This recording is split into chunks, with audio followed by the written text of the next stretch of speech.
श्रीमान उद्योग और व्यापार के मामले में भारतवर्ष में बहुत समय से बराबर एक असंतुलन चला आ रहा था और देश में इस बात की आवश्यकता अनुभव की जा रही थी कि देश की जो आर्थिक गतिविधि है उसको यदि इसी प्रकार चलने दिया जाए तो देश में उद्योग की प्रगति बिल्कुल रुक जाएगी और इस प्रकार के उद्योगों की प्रगति के बारे में बहुत से आर्थिक समीक्षकों तथा आर्थिक समस्याओं का ज्ञान रखने वाले विद्वानों ने समय समय पर अपने विचार प्रकट किए और बहुत से लोगों ने इससे महत्व पर और व्यवहारिक पहलू पर नीति और सिद्धांत के रूप में विवेचन किया। बहुत से मित्रों ने कुछ थोड़े से उद्योगपतियों के घरानों को सामने रखकर बातें कहीं और इस बिल को बनाने में अपना सहयोग दिया। हमने भी इस विषय में अध्ययन किया है और अध्ययन करने के बाद इस परिणाम पर पहुँचे हैं कि देश इस समय औद्योगिक क्रांति के युग से निकलता जा रहा है और इस समय न तो यह अच्छा होगा कि हम ऐसा कानून बना दें कि जिस कानून के जरिए से जो उद्योग में रुचि लेते हैं या जो उद्योगपति हैं उनके हाथ पैर को इस तरह से बांध दिया जाए कि वे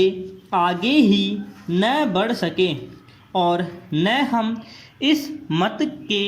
हैं कि उनको स्वच्छंदता के साथ इस कदर आगे बढ़ने का मौका और अवसर दिया जाए जिससे कि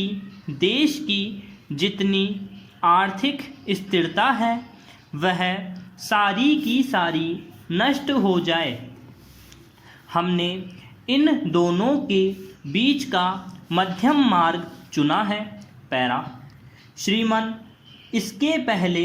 इस सदन के और लोकसभा के कुछ माननीय सदस्यों ने किन्हीं एक दो उद्योगपतियों के विषय में विवेचना की थी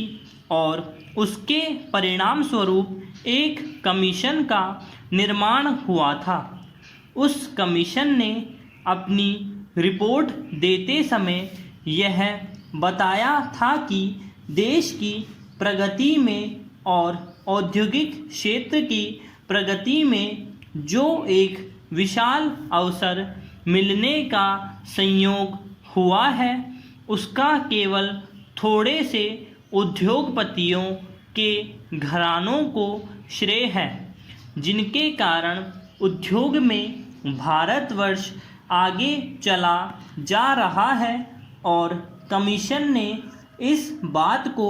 स्वीकार करते हुए भी आगे यह बात बतलाई है कि देश में जो इस प्रकार के उद्योग की प्रगति चल रही है उसमें दो प्रकार की विचारधाराएं चल रही हैं।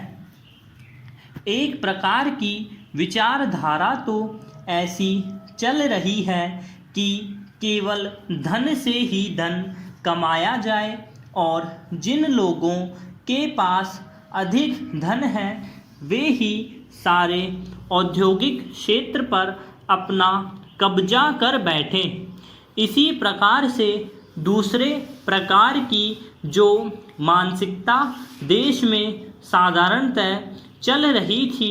कि यहाँ का जो उपभोक्ता है उसके पास सामान उतनी सस्ती दर पर न दिया जाए कि जितना किसी उद्योग से